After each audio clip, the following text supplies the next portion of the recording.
Hi friends, welcome back to our channel. ఈరోజు అయితే నేను veg fried rice చేయబోతున్నానండి.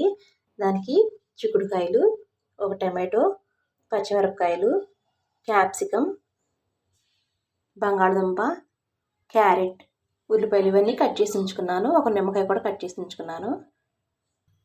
Rice ఉడకబెట్టేసి ఉంచుకున్నానండి. Fried రైస్లోకి నూనె ఎక్కువ పట్టిద్దండి. 3-4 స్పూన్లు నూనె అయితే వేసుకోండి. నూనె బాగా కాగింది. ఉల్లిపాయ, పచ్చిమిరపకాయ ముక్కలు వేసేసుకుని కొంచెం మెత్తబడినిద్దాము.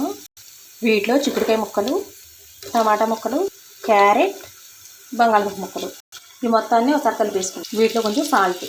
ఇవి మొత్తం మగ్గిపోయినాయండి. ఇప్పుడు క్యాప్సికం వేస్తున్నాం. ఇక్కడ కొంచెం మగ్గనిద్దాం. అల్లం వెల్లుల్లి ముక్కలు కట్ చేస్తుంటే పిల్లలు తీసి పక్కన పెట్టేస్తున్నారండి. అందుకే నేను అల్లం వెల్లుల్లిపై పేస్ట్ వేసుకుంటున్నాను. కొంచెం కొత్తిమీర.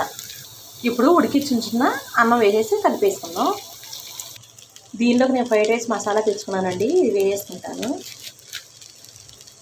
ఈ మసాలా నేను ఎప్పుడు యూజ్ చేయలేదండి. మరి ఎలా ఉంటుందో టేస్ట్ అయితే కొంచెం సాల్ట్ వేసుకున్నాను. వావ్, కలర్ సూపర్గా ఉందండి. ఇప్పుడు ఇలా కొత్తిమీర వేసుకుందాం.